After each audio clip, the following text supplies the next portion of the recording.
आज हम लोग बीकॉम सेमेस्टर 6 का मॉडल पेपर देखेंगे जो विनोबा भावे यूनिवर्सिटी में भी सेमेस्टर 6 का एग्जाम होने वाला है।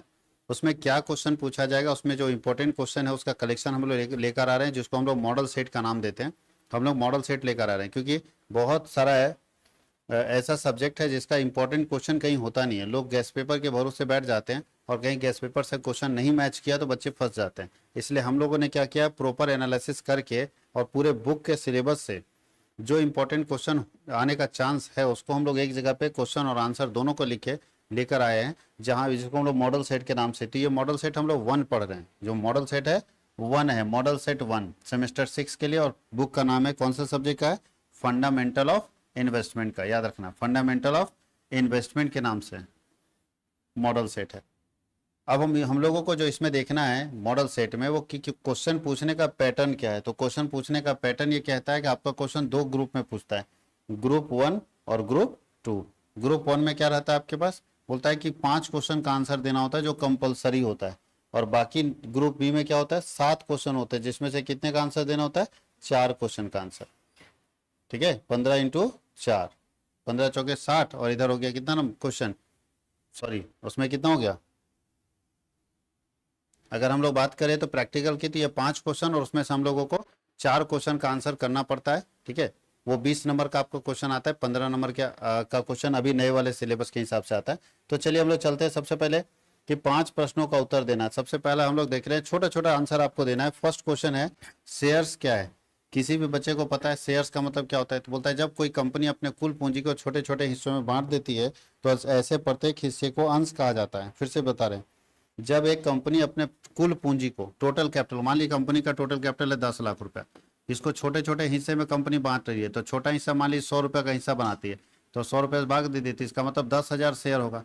तो कंपनी कुल पूंजी को छोटे छोटे हिस्सों में बांट देती है, तो ऐसे प्रत्येक हिस्सा क्या कहलाता है, शेयर कहलाता है, अंश कहलाता है। अंश 2 प्रकार के होते हैं, इक्विटी शेयर और प्रेफरेंस शेयर, मालूम होना चाहिए। स्टॉक एक्सचेंज क्या है, स्टॉक एक्सचेंज एक ऐसा बाजार है जहां पे शेयर, सिक्योरिटी मार्केट, शेयर को खरीदा और बेचा जाता है। यानी स्टॉक एक्सचेंज को ही हम लोग शेयर बाजार बोलते हैं, शेयर मार्केट बोलते हैं।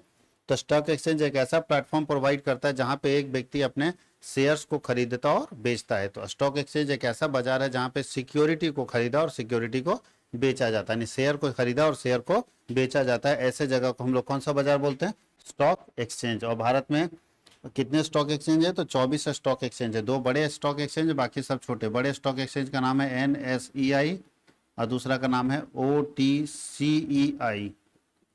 NSEI का फुल फॉर्म है national stock exchange of India, और इसका over the counter exchange of India, over the counter exchange of India. Next question है, प्राइमरी मार्केट क्या है। तो प्राइमरी मार्केट ऐसा मार्केट है जहां पे नए सिक्योरिटी को खरीदते और बेचते हैं। प्राइमरी मार्केट ऐसा मार्केट है, प्राथमिक बाजार ऐसा बाजार है जहां पे नई प्रतिभूतियों को खरीदा और बेचा जाता है। तो ऐसा बाजार जहां पे नई प्रतिभूतियों को खरीदा और बेचा जाता है उसे हम प्राइमरी मार्केट कहते हैं, याद रखिएगा।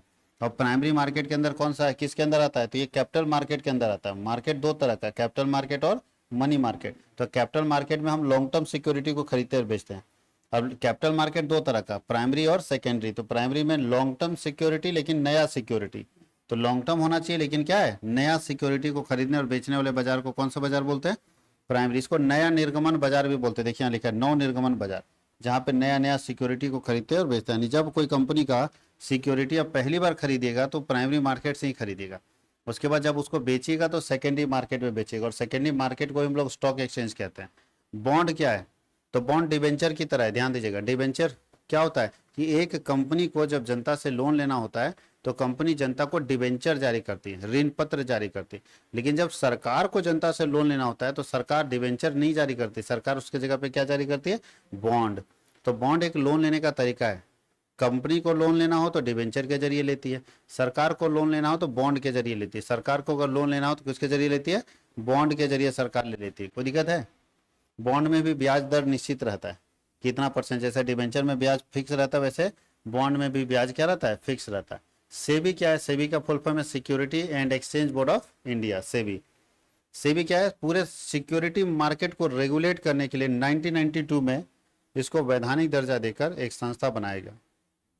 इसकी स्थापना पहले हुई है 1988 में ही, लेकिन इसको पावर कब दिया गया, 1992 में। याद कीजिए 1992 में क्यों पावर दिया गया होगा, बना 1988 है, लेकिन 1992 में ही क्यों पावर दिया गया? तो हर्षद मेहता का केस आप जानते होंगे, हर्षद मेहता इसी समय स्कैम किया था। जो हर्षद मेहता को घोटाला था उसी 1991-92 के बीच में था, और उसी को ध्यान में रखते हुए इसको पावर दिया गया कि तुम पूरे सिक्योरिटी मार्केट को मॉनिटर करो। तो इसका काम है सिक्योरिटी मार्केट को मॉनिटर करना, कहीं कोई गड़बड़ी है उसको ढूंढना, और अगर कोई गलत व्यक्ति पकड़ा जाता है तो उसको पेनाल्टी लगाना, उसमें कार्रवाई करना, इसका काम है। पूरे सिक्योरिटी मार्केट को रेगुलेट करने का काम करता है सेबी। आगे है पोर्टफोलियो एनालिसिस। क्या है पोर्टफोलियो का मतलब? क्या होता है पोर्टफोलियो का मतलब? तो ग्रुप ऑफ इन्वेस्टमेंट। जैसे हमने बहुत जगह पैसा लगा रखा, कुछ एलआईसी में है, कुछ जमीन में, कुछ गोल्ड में, तो ये जो जहां जहां पैसा बना लगा रखे हैं सबको अगर एक जगह जोड़ेंगे उसी को पोर्टफोलियो कहते हैं। क्या कहते हैं? पोर्टफोलियो। मतलब क्या बोल सकते हैं कि बहुत सारा कलेक्शन है अपने पास। हमारे पास शेयर भी लगा हुआ, हमारे पास डिवेंचर में भी पैसा लगा, हमारे पास एफडी भी, हमारे पास सोना में भी लगा, हमारे पास ज्वेलरी में लगा, डॉलर में लगा, बहुत जगह पे अगर आप पैसा लगा रखे हैं और सबको एक जगह कलेक्ट कर लेते हैं तो उसी को हम लोग पोर्टफोलियो कहते हैं। क्या कहते हैं? पोर्टफोलियो। पोर्टफोलियो का मतलब ग्रुप ऑफ इन्वेस्टमेंट, बहुत सारा निवेश है उसका जो ग्रुप है। अब पोर्टफोलियो का विश्लेषण करना बहुत जरूरी है कि आपके पास जो पोर्टफोलियो है, जो आपके पास इन्वेस्टमेंट है, उसमें लॉन्ग टर्म भी होना चाहिए, शॉर्ट टर्म फंड भी होना चाहिए। पता चला खाली लॉन्ग टर्म फंड में पैसा लगा दिए और अचानक पैसे की जरूरत पड़ेगा तो कहाँ से लगेगा? तो हमको लॉन्ग टर्म फंड भी चाहिए, शॉर्ट टर्म फंड भी चाहिए, मीडियम टर्म फंड भी चाहिए, लिक्विड फंड भी चाहिए, सॉलिड फंड भी चाहिए। जैसे जमीन में आप पैसा लगाते हैं सॉलिड है, सोना में पैसा लगाते हैं सॉलिड है, लेकिन शेयर मार्केट में लगाते हैं लिक्विड है, हम जब चाहें तब पैसा लगा निकाल सकते हैं। जमीन में आप तुरंत पैसा नहीं निकाल सकते। तो आपका ऐसा पोर्टफोलियो होना चाहिए जिसमें आपके पास सब कुछ होना चाहिए। अचानक अगर पैसे की जरूरत पड़ गया तब कहाँ से लगेगा? तब सॉलिड फंड से पैसा नहीं आता, तब लिक्विड फंड से पैसा आता है, यानी उसको तुरंत आप बेच सकते हैं। जैसे शेयर तुरंत बेच के पैसा निकाल लीजिए। लेकिन जमीन क्या लगता है कि आप 10 दिन में बेच दीजिएगा? पॉसिबल नहीं है, पॉसिबल ही नहीं, क्योंकि जमीन आप बेचिएगा तो कोई पार्टी तो मिलना चाहिए खरीदने वाला। तो इसलिए वो सॉलिड फंड होता है, वो जल्दी लिक्विड नहीं होता है, जल्दी कैश में कन्वर्ट नहीं होता। डिविडेंड क्या होता है? तो कंपनी के लाभ का वह भाग जिसे कंपनी के अंशधारियों में लाभांश के रूप में बांटा जाता है उसे क्या कहते हैं? लाभांश। फिर से, कंपनी के लाभ का वह भाग जिसे अंशधारियों में लाभ के रूप में बांटा जाता है उसे हम क्या कहते हैं? लाभांश। Dividend means part of profit to be distributed between shareholders. Profit का वह भाग जो अंशधारियों के बीच में लाभ के रूप में बांटा जाता है उसे हम क्या कहते हैं? लाभांश कहते हैं। आगे लिखा है इन्वेस्टमेंट। क्या है? निवेश। इन्वेस्टमेंट का मतलब होता है कि भविष्य में अगर कोई प्रॉफिट कमाने के पर्पज से आज पैसा लगा रहा है तो ये कहलाता है इन्वेस्टमेंट। जहां हम प्रॉफिट कमाने के लिए, पैसा कमाने के लिए अगर हम पैसा लगा रहे हैं तो ये मेरा निवेश कहलाता है।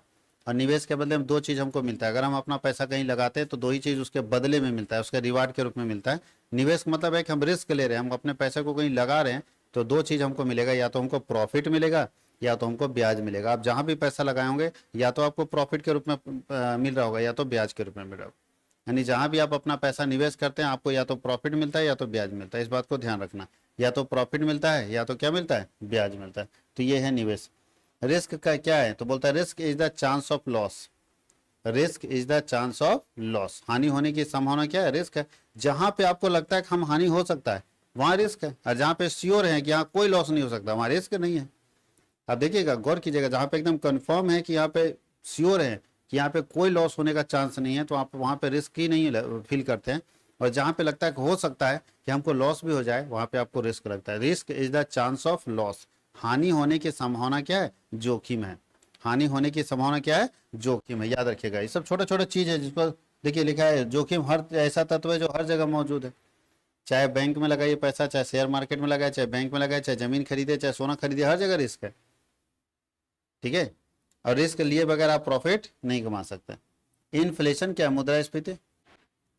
महंगाई जिसको बोलते हैं, महंगाई को ही मुद्रास्फीति इन्फ्लेशन बोलते हैं। तो महंगाई वह दर है, वह स्थिति है, बोलता है कि इन्फ्लेशन, मुद्रास्फीति वह स्थिति है, वह सिचुएशन है जहां पे किसी प्रोडक्ट का प्राइस बढ़ेगा और पैसे का प्राइस घटेगा। फिर से समझिएगा, इन्फ्लेशन ऐसा सिचुएशन को दिखाता है, मुद्रास्फीति ऐसी स्थिति को दिखाता है जिसमें किसी प्रोडक्ट का प्राइस बढ़ेगा और पैसे का प्राइस घटेगा। यानी पैसे का वैल्यू घटेगा और सामान का वैल्यू क्या होगा? बढ़ेगा। अभी महंगाई में अब क्या हो रहा है?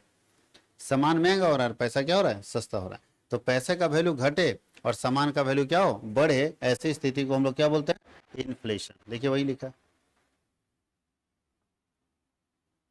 अब हम लोग को लॉन्ग आंसर टाइप क्वेश्चन देखना है, इसमें तीन ही क्वेश्चन का हम लोग आंसर करना है। तो लॉन्ग आंसर टाइप क्वेश्चन में क्या है?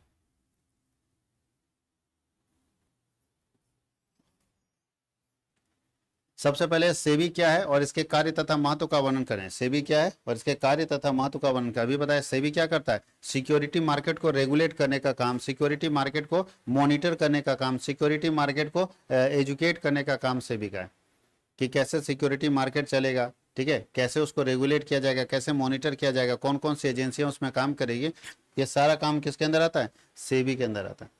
तो सेबी कब स्थापित हुआ था, 1988 में, लेकिन पावर इसको कब मिला है, 1992 में। अब देखिए सेबी का काम, ये तीन ही काम सेबी का है। पहला प्रोटेक्टिव फंक्शन, सेबी निवेशकों की सुरक्षा के लिए काम करता है। सेबी निवेशकों की सुरक्षा के लिए बहुत सारा काम करता है ताकि निवेशक का पैसा नहीं डूबे। जो व्यक्ति पैसा शेयर मार्केट में लगाया है उसका पैसा सुरक्षित हो, इसके लिए सेबी काम करता है, सुरक्षा का काम। देखेंगे क्या क्या काम सुरक्षा के लिए करता है। उसके बाद सिक्योरिटी मार्केट को डेवलप करने का भी काम सेबी का है, नहीं तो पुराने जैसा रह जाएगा। बताइए आज सिक्योरिटी मार्केट इतना डेवलप हो गया है कि आप अपने मोबाइल से शेयर खरीद और बेच सकते हैं। पहले ऐसा नहीं था, पहले आपको मुंबई जाना पड़ता, शेयर मार्केट में जाना पड़ता, उसका दलाल स्ट्रीट होता था, वो बड़ा सा हॉल होता था, उसमें जाके दलाली करना पड़ता तब शेयर मिलता। लेकिन आज इतना आसान कर दिया, तो ये शेयर, इसका मतलब है सेबी क्या कर रहा है, शेयर मार्केट को डेवलप भी कर रहा है और साथ ही साथ रेगुलेट भी कर रहा है ताकि सही से वो चले, कोई पैसा लेके ना भाग जाए। तो तीन काम इसका है। सबसे पहला काम कौन सा है, प्रोटेक्टिव फंक्शन, प्रोटेक्ट किसको कर रहा है, कस्टमर्स को, इन्वेस्टर्स को। दूसरा मार्केट को डेवलप करना और मार्केट को रेगुलेट करना। तो प्रोटेक्ट करने के लिए क्या करना चाहिए, तो सबसे पहले बोलता है कि अनुचित व्यापार की कार्य प्रणाली को प्रबंधित करता है, इनसाइडर ट्रेडिंग को रोक देता है कि आप इनसाइडर ट्रेडिंग नहीं कर सकते। इनसाइडर ट्रेडिंग मतलब शेयर मार्केट में कोई भी व्यक्ति इनसाइडर ट्रेडिंग नहीं कर सकता, मतलब जो सिक्योरिटी मार्केट के अंदर काम करता है, जो स्टॉक एक्सचेंज के अंदर काम करता है वो ट्रेडिंग नहीं कर सकता। फिर से रिपीट करें। अच्छा, स्टॉक एक्सचेंज के अंदर हम कंप्यूटर पर बैठे हुए, हमको पहले से ना पता है कि किसका शेयर को प्राइस बढ़ रहा है घट रहा है। हम तो 10 साल से काम कर रहे थे, हमको बहुत ज़्यादा एक्सपीरियंस है, तो हम अंदर बैठे बैठे हम भी तो पैसा लगा सकते हैं। तो शेयर मार्केट के अंदर यानी बॉम्बे स्टॉक एक्सचेंज के अंदर जो काम करने वाला व्यक्ति हो तो रईस होना चाहिए, नहीं। बीएसई मना करता है कि अगर आप मेरे यहाँ नौकरी पकड़ लिए तो आप इनसाइडर ट्रेडिंग नहीं कर सकते, आप खुद नहीं शेयर खरीद सकते। बात समझ में आया। इनसाइडर ट्रेडिंग में रोक है कि कोई भी व्यक्ति जो हमारे यहाँ काम करता है वो हमारा शेयर नहीं खरीद सकता है। उसको पहले पता रहता है कि किसका बढ़ रहा है, तो अरबपति बन जाएगा जी, इसलिए वो नहीं खरीद सकता। देखो दूसरा है कि प्रतिभूतियों के नए निर्गमन के साथ बाजार में प्रवेश करके कंपनियां हेराफेरी भी करती है। नया शेयर इशू किया, मार्केट में एंटर कर गया, फिर गड़बड़ी करने का प्रयास करता है, तो वहां भी एजुकेट किया जाता है। निवेशकों को शिक्षित कर किया जाता है ताकि वो अपना सुरक्षा के लिए कदम खुद उठा सके, इसलिए जागो ग्राहक जागो जैसे कार्यक्रम चलता है। और क्या है, प्रतिभूति बाजार में आचार संहिता, कोड ऑफ कंडक्ट होता है और कोशिश किया जाता है कि जो कोड ऑफ कंडक्ट है, जो सिस्टम है, उसको ज़्यादा फॉलो किया जाए। और लास्ट देखो ये समझा चुके हैं, इनसाइडर ट्रेडिंग को रोका जाता है, कोशिश किया जाता है कि इनसाइडर ट्रेडिंग ना हो सके। डेवलप करने के लिए क्या क्या करता है, डेवलपमेंट फंक्शन क्या है, तो देखिए सिक्योरिटी मार्केट को डेवलप करने के लिए सेबी क्या करता है, सबसे पहले बोलता है सेबी सिक्योरिटी मार्केट में जो बिचौलिया है, जिसको स्पेकुलेटर बोलते हैं या जिसको दलाल बोलते हैं, तो दलाल को ट्रेनिंग देना पड़ेगा ना। तो सेबी क्या करता है, जितना दलाल होगा दलालों को प्रशिक्षण की व्यवस्था कराता है। अच्छा, कोई भी दलाल बन सकता है शेयर मार्केट में, नहीं, उसके लिए बहुत सारा क्राइटेरिया है। तो जो मान लीजिए क्राइटेरिया फुलफिल किया, दलाल बन गया। अब सिक्योरिटी मार्केट थोड़ा चेंज हुआ, एडवांस हुआ, तो उसको ट्रेनिंग देना पड़ेगा ना। तो सबसे पहला सेबी करता है जितने दलाल हैं उनको ट्रेनिंग देता है। क्या देता है, ट्रेनिंग देता है। दूसरा क्या करता है, जितने दलाल हैं उनको दलाली करने के लिए लाइसेंस देता है सेबी, यानी आप दलाल हैं तो दलाली करने का परमिशन लेना पड़ेगा, सर्टिफिकेट लेना पड़ेगा, उसी को बोलता है रजिस्टर्ड करता है सारे दलाल को, ऑनलाइन या ऑफलाइन। जैसे ऑनलाइन में ग्रो ऐप आप सुने होंगे, ग्रो ऐप, तो ये दलाल है तो भैया दलाली के लिए रजिस्ट्रेशन कराया होगा ना, तब ना कर रहे हैं पूरे देश में। तीसरा क्या है, नए निर्गमन के लिए अभिगोपन करना, मतलब जब भी कोई कंपनी नया शेयर बेचती है तो अभिगोपन करती है। अभिगोपन का मतलब अंडर राइटिंग करती है। अंडर राइटिंग का मतलब है, फिर से सुनिएगा, जब कोई कंपनी अपना शेयर मार्केट में बेचने के लिए जाती है तो हर कंपनी को एक अंडर राइटर चुनना पड़ता है। अंडर राइटर, इसी को अभिगोपक बोलते हैं। क्यों चुनना पड़ता है, तो अभिगोपक, अंडर राइटर ऐसा व्यक्ति होता है जो मेरी कंपनी का शेयर बिकवाएगा, बिकवाने की गारंटी देगा कि आपकी कंपनी का शेयर हम बिकवा देंगे। क्योंकि कोई भी कंपनी का शेयर डायरेक्ट नहीं बिकता, दलाल के थ्रू बिकता है। तो दलाल अगर हम चुन लिए तो बताइए मेरा शेयर अगर बिचवा देगा तो बदले में दलाली लेगा कि नहीं लेगा। तो उसी को बोलते हैं अभिगोपक। तय करना कि आप अभिगोपक किसको रखना चाहते हैं वो देख लो आप। आगे बोलता है रिसर्च कराना, कि मार्केट को हम कैसे आगे लेके जाएं, क्या नया चीज आना चाहिए, उसके लिए रिसर्च कराना। और क्या है, पूंजी बाजार को विकसित करने हेतु लचीली पद्धति अपनाना। ये मार्केट को डेवलप करने के लिए फ्लेक्सिबल सिस्टम अपनाना कि ज़्यादा से ज़्यादा अच्छे मार्केट डेवलप हो सके। नियामक कार्य क्या है, रेगुलेटरी फंक्शन। क्या रेगुलेट करता है सेबी, तो पहला, यह अपने नियमों और विनियमों को लागू करके प्रतिभूति बाजार में व्यापार को विनियमित करने का प्रयास करता है कि जो नियम बनाया या कुछ उप नियम बनाया उसको लागू करके सिक्योरिटी मार्केट को बेहतर तरीके से चलाने का प्रयास करता है। दूसरा है, यह म्यूचुअल फंड सहित जितने सामूहिक निवेश योजना है उसकी पूरी कार्य प्रणाली को पंजीकृत करता है और रेगुलेट करता है, देखता है कि सही से चल रहा है कि नहीं चल रहा है। म्यूचुअल फंड हो या और भी कोई ग्रुप इन्वेस्टमेंट प्लान हो, म्यूचुअल फंड भी तो ग्रुप इन्वेस्टमेंट है ना।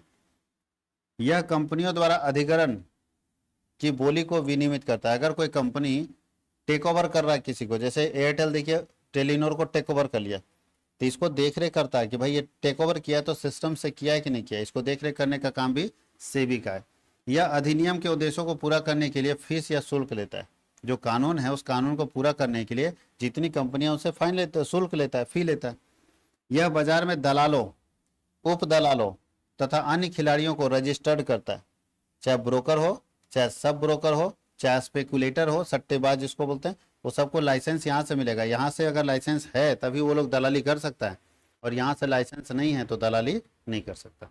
आगे लिखा, यह स्कंद विपणियों का अन्वेषण, निरीक्षण और ऑडिट आयोजन करता है। बोलता है ये जो स्टॉक एक्सचेंज है उसको रिसर्च, उसका इन्वेस्टिगेशन, इंस्पेक्शन करता है, ऑडिट करता है और मार्केट करता है।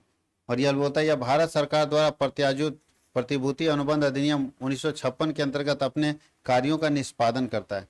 ये क्या करता है, सिक्योरिटी मार्केट जो है 1956 के अंदर जो काम है उन कामों को पूरा करने का प्रयास करता है।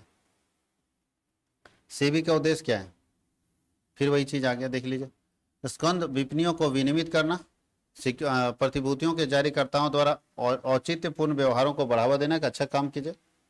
व्यापार संबंधी अनाचार को रोकना, जितने भी ट्रेडिंग में गलत काम हो रहे हैं, ठीक है, शेयर ट्रेडिंग में, सबको रोकना और उसको सही तरीके से, कानूनी तरीके से संचालित करना। निवेशकों के अधिकारों के हितों की रक्षा करना कि वे निवेशक का पैसा ना डूबे, उनका मार्गदर्शन करना और उन्हें शिक्षित करना। और बिचौलिए जिसमें दलाल, व्यापारी, बैंकर ये सब आता है, द्वारा अपनाई जाने वाली कोड ऑफ कंडक्ट और उचित कार्य प्रणाली को लागू करना और उसको विकसित करना। क्या आप दलाले हैं, वो कोई दिक्कत नहीं, दलाली कीजिए, लेकिन साथ ही साथ आप कोई गलत काम नहीं कीजिए जिससे निवेशक का पैसा डूबे। आपको वो ऐसा काम कोई नहीं करना जिससे निवेशक का पैसा आपका डूब जाए। कहीं कोई दिक्कत है। अब एक क्वेश्चन ये छोटा सा है, स्टॉक एक्सचेंज क्या है, निवेश को सुरक्षित करने के तथा समस्या को समाधान करने के लिए स्टॉक एक्सचेंज की भूमिका का वर्णन करें। तो स्टॉक एक्सचेंज क्या है, एक प्लेटफॉर्म प्रोवाइड करता है। देखो बोलता है स्कंद विपणी निजी रूप से संगठित बाजार, संगठित मतलब दो तरह का मार्केट है, एक होता है ऑर्गेनाइज्ड मार्केट, संगठित बाजार, एक होता है अनऑर्गेनाइज्ड मार्केट। ऑर्गेनाइज्ड मार्केट ऐसा मार्केट है जहाँ पे सब सिस्टमेटिक होता है। जैसे शेयर बाजार में आपको पैसा डूबने का नहीं है, अगर आपको मिलना है तो मिलेगा ही मिलेगा, कोई खा नहीं सकता बीच में, क्योंकि सिस्टमेटिक मार्केट है, उसको बोलते हैं ऑर्गेनाइज्ड मार्केट, संगठित बाजार। और जो अभी हम लोग महाजन और गांव में क्या बोलते हैं सूद पर पैसा देता है, वो संगठित है क्या असंगठित है। उसका अगर पैसा हम खा लिए सूद पर नहीं देंगे तो क्या करेगा, सूद पर पैसा खा लिए और नहीं देंगे, और जब मांगने आए तो बोले उठा पटक देंगे, फिर क्या कर लेगा। सिस्टम से आया है नहीं आया, ना पेपर में लिखा है ना कुछ लिखा है। लेकिन ये तो ऑर्गेनाइज्ड मार्केट, यहाँ पर तो सब कुछ सिस्टमेटिक होता है। तो याद रखिए दो तरह का मार्केट है, एक जो सिस्टम से चलता है, एक जिसका सिस्टम नहीं है, अनऑर्गेनाइज्ड मार्केट हम लोग उसको बोलते हैं, ठीक है। तो बोलता है ये ऑर्गेनाइज्ड मार्केट, संगठित बाजार है जहाँ पे शेयर खरीदने और बेचने वाले लोग पहुंचते हैं और शेयर को खरीदते और बेचते हैं। देख लीजिए क्या क्या विशेषता है, पहला ऑर्गेनाइज्ड मार्केट है, दूसरा स्टॉक मार्केट क्या है, सेकेंडरी मार्केट है, तीसरा क्या है, ये अपना रेगुलेशन है, इसका रूल्स रेगुलेशन है। डीलिंग किस में करता है, लेन देन किस में करता है, सिक्योरिटी में। यहाँ टमाटर गोभी नहीं बिकेगा, खाली सिक्योरिटी बिकेगा। डीलिंग थ्रू, अच्छा किससे डील करता है, तो ऑथराइज्ड मेंबर से, जो भी इसमें दलाल होंगे सब रजिस्टर्ड दलाल होंगे। और ट्रांजेक्शन जो है वो लिस्टेड सिक्योरिटी का करता है, नहीं वैसे कंपनियों का ट्रांजेक्शन करता है जो लिस्टेड है, जो स्टॉक एक्सचेंज में लिस्टिंग करा चुका है उसी का डील यहाँ पे करता है। अगर स्टॉक एक्सचेंज में लिस्टेड नहीं है तो डील नहीं करेगा। स्टॉक एक्सचेंज का काम क्या है, तो पहला बोलता है कि विद्यमान प्रतिभूतियों को तरलता और विक्रेता प्रदान करना। मतलब जो हमारे पास अभी लिक्विड, मान लीजिए हमारे पास 10,000 शेयर है, हम कहाँ बेचेंगे, हमको तुरंत बेच के पैसा निकालना, कहाँ बेचेंगे, तो उसके लिए यही काम करता है। तो लिक्विडिटी हमको देता है कि जब चाहे तब हम बेच सकते हैं, कहाँ पे, स्टॉक एक्सचेंज में। दूसरा क्या करता है, बचत और निवेश की आदत को बढ़ाता है। अगर स्टॉक एक्सचेंज देश में रहेगा तो लोगों में बचत की भावना बढ़ेगी। कैसे? तो ध्यान दीजिए, स्टॉक एक्सचेंज रहेगा तो बैंक ज़्यादा पैसा जनता से मांगेगा, बैंक जनता को ज़्यादा ब्याज देगा, क्योंकि बैंक क्या करता है, पैसा लेकर स्टॉक एक्सचेंज में लगाता है। अगर ये अच्छे से काम कर, अच्छा प्रॉफिट दे रहा है, बैंक को ज़्यादा पैसा चाहिए ना, बोलता है जितना लाना लाओ, सब लगा देंगे। तो भाई जितना लाना है, पब्लिक से ज़्यादा पैसा लाने के लिए क्या करना होगा, उसको लालच से देना होगा, उसका रेट ऑफ इंटरेस्ट क्या करना होगा, बढ़ाना होगा, तो ज़्यादा पैसा वो देगा। तो ये काम है। आगे क्या है, लेन देन सुरक्षित रहता है, यहाँ पे कोई दिक्कत नहीं, सारा ट्रांजेक्शन सेफ रहता है, सुरक्षित रहता है। सट्टेबाजी का कार्य क्षेत्र प्रदान करना, स्पेकुलेशन सट्टाबाजी करने के लिए वो एरिया बताता है कि इस एरिया तक तुम सट्टेबाजी कर सकते हो। प्रतिभूतियों का मूल्य निर्धारण करना, किसी भी सिक्योरिटी का नहीं, शेयर डिवेंचर बॉन्ड्स का प्राइस कौन तय करता है, स्टॉक एक्सचेंज तय करता है। कैसे तय होता है, डिमांड और सप्लाई से तय होता है। कैसे तय होता है, डिमांड और सप्लाई से, लेकिन करता कौन है, स्टॉक एक्सचेंज करता है। आगे क्या लिखा है, कोषों की सुरक्षा सुनिश्चित करना, जो भी मेरे पास फंड है वो सेफ है, सुरक्षित है या नहीं है, उसकी सुरक्षा भी प्रदान करने का काम किसका है, स्टॉक एक्सचेंज का। बोल रहा है कि इसका महत्व क्या है, तो याद रखिएगा, देश का नब्ज है सब, नब्ज समझते हैं ना, सबसे मेन काम है। अगर स्टॉक एक्सचेंज नहीं है तो देश में कुछ नहीं है।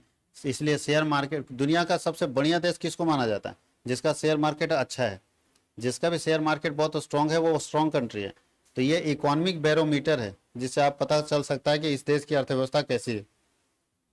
फिर से रिपीट करें, किसी देश के लिए इकोनॉमिक बैरोमीटर है, जिससे पता चल जाता है कि इस देश की अर्थव्यवस्था कितनी अच्छी है। अगर मार्केट अप है तो अर्थव्यवस्था अच्छी है, मार्केट डाउन है तो अर्थव्यवस्था खराब है। चलिए आगे चलते हैं।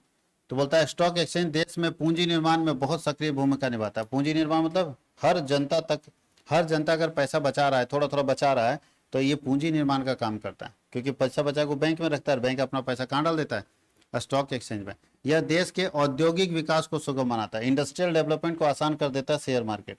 अगर शेयर मार्केट नहीं होता तो इंडस्ट्री को पैसा कहाँ से मिलेगा, और शेयर मार्केट बहुत अच्छा चल रहा है तो इंडस्ट्री को अच्छा पैसा मिला, और जब इंडस्ट्री को अच्छा पैसा मिलेगा तो इंडस्ट्री अच्छा ग्रो करेगी। स्कंद विपणी चतुर व्यापारी व्यवसायियों को लाभ प्राप्ति के लिए सट्टेबाजी का अवसर देता है। जो तेज तरार बिजनेसमैन है वो यहाँ सट्टेबाजी करके लाभ कमा लेता है। स्टॉक बोलता है स्कंद विपणी नियमों और विनियमों को सख्ती से लागू कर निवेशकों के हितों की रक्षा करता है। जो भी नियम है और उपनियम है उसको सख्ती से लागू करता है, निवेशक के हितों की रक्षा करता है। कहीं कोई दिक्कत है? अब नेक्स्ट है कि ट्रेडिंग एंड सेटलमेंट प्रोसेस, कैसे आप खरीदेगा शेयर। शेयर खरीदने के लिए सबसे पहले क्या करना होगा, सबसे पहला नंबर में दलाल चुनना पड़ेगा। बिना दलाल का आप शेयर नहीं खरीद सकते, बात ध्यान रखिएगा। फिर से रिपीट करें, कोई भी व्यक्ति, हम बहुत तेज हैं, बहुत तेज हैं, पूरा शेयर मार्केट का ज्ञान मेरे अंदर है, फिर भी बिना दलाल का हम शेयर नहीं खरीद सकते। दलाल सबसे पहले चुनना पड़ेगा, उसको दलाली देना ही पड़ेगा। बात समझ गए? क्योंकि आप खुद खरीदेगा तो रिस्क है ना, डूब भी तो सकते हैं। इसलिए एक अच्छे दलाल से, जो रजिस्टर्ड दलाल है, जो शेयर मार्केट में रजिस्टर्ड है, उससे आपको शेयर खरीदना पड़ेगा। तो सबसे पहले क्या करेंगे, दलाल चुनेंगे कि किससे खरीदे। दूसरा क्या करना, डीमेट अकाउंट खुलवाएंगे। जैसे दलाल चुने तो डीमेट अकाउंट आपको खुलवाना पड़ेगा, क्योंकि आपका सेविंग अकाउंट से शेयर नहीं खरीदा जाता। शेयर खरीदने और बेचने के अलग से खाता बैंक में खुलता है, जिसका नाम क्या है, डीमेट अकाउंट। तो पहला हम दलाल चुन लेंगे, डीमेट अकाउंट खुला लेंगे। ज्यादातर दलाले डीमेट अकाउंट खोल देता है। तीसरा आप क्या करेंगे, ऑर्डर प्लेस कर देंगे। जैसे टाटा का हमको 400 शेयर चाहिए तो ऑर्डर प्लेस कर दिए, टाटा का 400 शेयर चाहिए, मार दिया ऑर्डर। ऑर्डर मारेंगे तो तुरंत नहीं लागू हो जाएगा। हम टाटा का 400 शेयर खरीदने का ऑर्डर डाल दिए। अब कोई कभी ऑर्डर डालेगा बेचने का, तब ना हमको मिलेगा उससे। अब कोई बेच ही नहीं रहा है तो मेरा पेंडिंग है ऑर्डर। लेकिन किसी दिन दिल्ली का एक लड़का बेचना चाह रहा है, तो जैसे वो डाला बेचने का, हमको उससे मिला दिया, बातचीत हुआ, डील हो गया। उसके बाद क्या लिखा है, एक्सिक्यूटिंग द ऑर्डर, ऑर्डर को एक्सिक्यूट करेंगे और फिर सेटलमेंट होगा, लेन देन हो जाएगा। हम पैसा लेंगे, शेयर देंगे। यही खरीदने का कितना काम है, 5। पहला कौन सा, दलाल चुनना। दूसरा डीमेट अकाउंट खुलाना। तीसरा ऑर्डर देना, ऑर्डर को लागू करना और सेटलमेंट करना। यही 5 काम हम लोग करते हैं जब हम शेयर खरीदते हैं। जब हम लोग क्या करते हैं, शेयर खरीदते हैं। तो बहुत आसान चीज है क्वेश्चन में। अब नेक्स्ट क्वेश्चन हम लोग अगले लेक्चर में देखेंगे। What is investment, explain it's objective. Investment क्या है और क्यों इन्वेस्टमेंट करते हैं, यही ना पूछ रहा है। ऑब्जेक्टिव का मतलब क्यों इन्वेस्टमेंट करते हैं, क्या पर्पस है इन्वेस्टमेंट करने का। तो हम लोग नेक्स्ट क्लास में, नेक्स्ट वीडियो में देखेंगे।